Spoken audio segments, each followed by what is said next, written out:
বহুতো ছাত্ৰ ছাত্ৰীৰ মনত বহু ধৰণৰ কুৱেশ্যন আছে যে হাই সেকেন্ডাৰী পাছ কৰাৰ পিছত জিএনএম যে আমি পঢ়িম বা বিএসসি নাৰ্ছিং পঢ়িম বা এএনএম পঢ়িম সেইসকল ছাত্ৰ ছাত্ৰীয়ে কি কৰিব লাগিব 2024ত কেনেকুৱা পদ্ধতি 2023ত কেনেকুৱা পদ্ধতি তো যিসকল ছাত্ৰ ছাত্ৰীয়ে 2023 বৰ্ষত পৰীক্ষা দিছা যিসকলে তোমালোকে পঢ়ি আছে এতিয়ালৈকে প্ৰাইভেটতে হওক বা গভৰ্ণমেণ্টতে হওক আৰু যিসকল ছাত্ৰ ছাত্ৰীয়ে যোৱাবাৰ পোৱা নাই এইবাৰ তো নিশ্চয় তোমালোকে দিবা এইবাৰ নতুন নতুন কিছুমান আপডেট আহিছে যিবিলাক আপডেট ভাল আপডেটো আছে আকৌ বেয়া আপডেটো আছে তো নানান কেইটা বহুত কেইটা আপডেট লৈ মই আছো তোমালোকৰ মাজত তো বলক ভিডিওটো দেৰি নকৰি আৰম্ভ কৰোঁ হেল্ল গাইজ কি খবৰ আপোনালোকৰ আশা কৰোঁ সকলোৱে ভালে আছা আজিৰ প্ৰথমটো আপডেট মই তোমালোকক দিব বিচাৰোঁ কাৰণ যেহেতু ফেব্ৰুৱাৰীৰ 12 তাৰিখ 13 তাৰিখৰ পৰা এইচএছৰ পৰীক্ষা আৰু এইচএছৰ পিছতে সকলো ছাত্ৰ ছাত্ৰীয়ে জিএনএম বা এএনএম বা বিএসসি নাৰ্ছিং যিমানখিনি ছাত্ৰ ছাত্ৰীয়ে পঢ়িব বিচাৰে সেইসকল ছাত্ৰ ছাত্ৰীৰ কাৰণে বিশেষ এটা আপডেট এইবাৰ মানে এইবিলাক কি হয় আগতীয়াকৈ ভাবি থোৱা হয় যে মই জিএনএম পঢ়িম বা বিফাৰ্ম ডিফাৰ্ম নানা ধৰণৰ এক্সাম মানে মেডিকেল লাইনৰ পঢ়াবিলাক পঢ়িম তো মই বিশেষকৈ জিএনএম বিএসসি নাৰ্ছিং এএনএমৰ কথাহে আলোচনা কৰিম ঠিক আছে যিবিলাক 2023 চনতে এডমিশ্যন পাইছে সেইসকলৰ আজিৰ ভিডিঅ'টো চাবা সেইসকলৰ কাৰণে এটা বিশেষ আপডেট আছে তো যিসকল ছাত্ৰ ছাত্ৰীয়ে ভাবি আছে যে মই প্ৰাইভেট পঢ়িম জিএনএমৰ বাবে আৰু যিসকলে ভাবি আছে যে মই চৰকাৰী পঢ়িম জিএনএমৰ বাবে বা বিএসসি নাৰ্ছিঙৰ কাৰণে বা এএনএমৰ কাৰণে সেইসকল ছাত্ৰ ছাত্ৰীৰ প্ৰথমটো আপডেট কি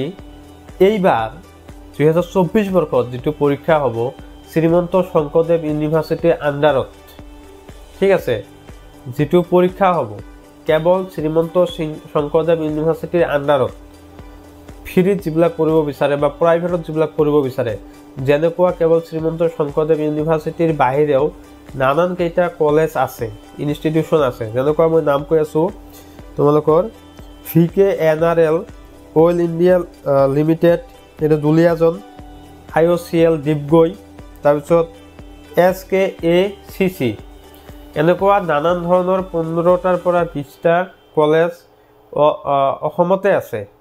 15টা 20টা নাই বাৰু কমে আছে কিন্তু বহুত কেইটা কলেজ আছে কিন্তু এই সকলত পঢ়িব হলে প্ৰাইভেটে পঢ়া বা চৰকাৰীয়ে পঢ়া তোমালোকক এক্সাম প্ৰথমত দিব লাগিব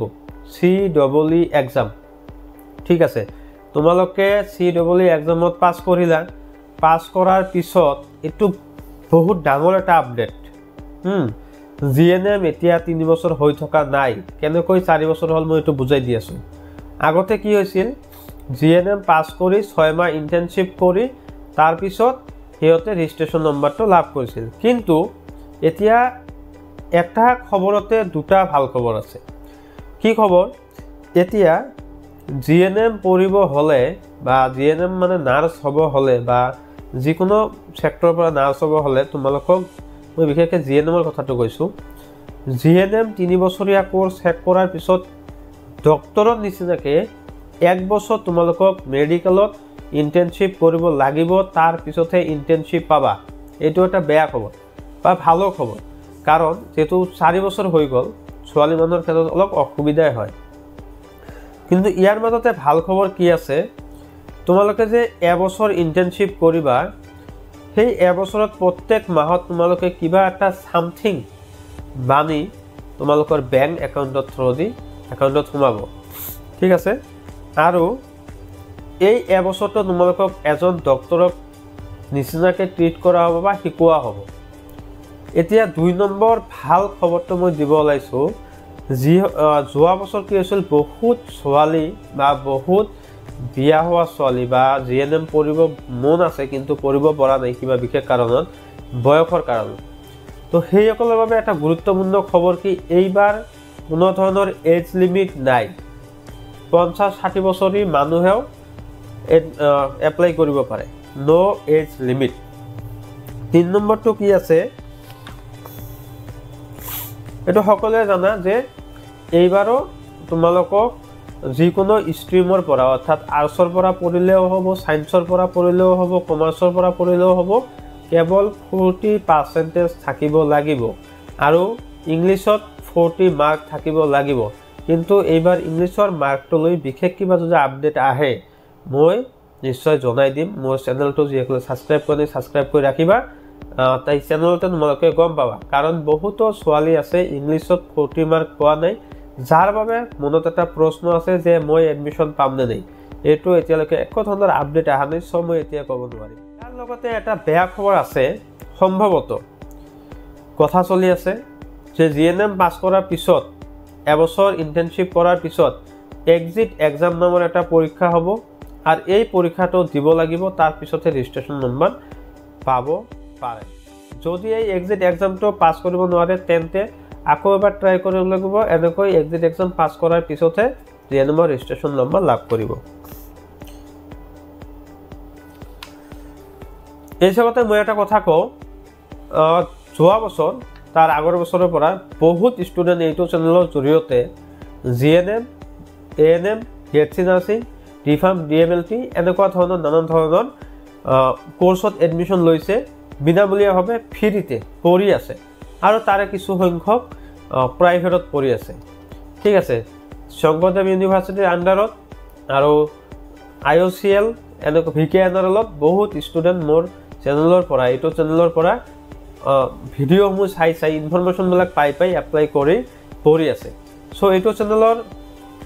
চাবলৈ হলে কোনো পইচা দিব নালাগে কোনোবা গাইড কিতাপ কিনিব নালাগে সকলোখিনি মই হোৱাটছএপত যিমানখিনি পাৰো প্ৰভাইড কৰি দিওঁ ঠিক আছে তোমালোকে ফ্ৰীতে সকলোখিনি পাই যাবা তো সেই কাৰণে মই ডেসক্ৰিপচনত হোৱাটছএপৰ লিংকটো দিম তোমালোকে হোৱাটছএপত জয়েন হৈ লবা আৰু এটা ফেসবুকৰ লিংক দি দিম মই তাতেও জয়েন হৈ থাকিবা ফলো কৰি ৰাখিবা তাতেও কিছুমান আপডেট পোনপটীয়াকৈ মই আগতীয়াকৈ দি দিওঁ কাৰণ ইউটিউবত ভিডিঅ' বনাওঁতে টাইম লাগে কিন্তু ফেসবুকত সোনকালে কিবা নোটিছ পালে মই তাতে আপডেট দি দিওঁ তোমালোকে সোনকালে পাবা আৰু যিসকল ছাত্ৰ ছাত্ৰী চেনেলটো ছাবস্ক্ৰাইব কৰি ৰাখিবা আৰু ভিডিঅ'সমূহ কেৱল নিজৰ কাৰণে নহয় সকলোৰ কাৰণে ভাবিব লাগিব অলপ শ্বেয়াৰ কৰি দিবা যাতে দুই এজন ছোৱালী আৰু মানে চাব পাৰে আৰু এটা বিশেষ আপডেট আছে কি যিসকল ছাত্ৰ ছাত্ৰীয়ে ফ্ৰীত এডমিশ্যন পাব অৰ্থাৎ CEE এক্সামত পাছ কৰিব বা GNM অৰ্থাৎ জিএনএম এন্ট্ৰেন্স এক্সাম বুলি পৰীক্ষা হয় এইটোত পাছ কৰিব পাৰিব সেইসকলৰ কাৰণে কলেজতো ফ্ৰী হ'ব কিন্তু হোষ্টেলত থকাৰ কাৰণে মান্থলি কিবা এটা ফি দিব লাগিব চাগে যোৱা বছৰো লাগিছিল এইবাৰো লাগিব তো সকলোৱে ৰেডি হোৱা আৰু কি কিতাপ পঢ়িব লাগিব কি কিতাপ পঢ়িব নালাগে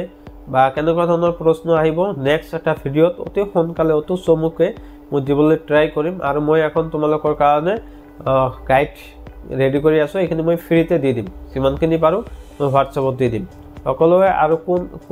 কোন জিলাৰ পৰা চাই আছা কমেন্ট বক্সত জনাবা কিন্তু তেতিয়াহলে মই সেই ঠাইটোৰ ওপৰত ভিত্তি কৰিও কেতিয়াবা ভিডিঅ' বনাব পাৰিম আৰু কাৰোবাৰ কিবা কোৱেশ্চন থাকিলে মই কালি পৰহিৰ ভিতৰত লাইভত আহিম মই টাইমটো গ্ৰুপত জনাই দিম সকলোৱে সেই টাইমত আহিবা গ্ৰুপতে সকলোখিনি আলোচনা হ'ব তো thank you everyone bye by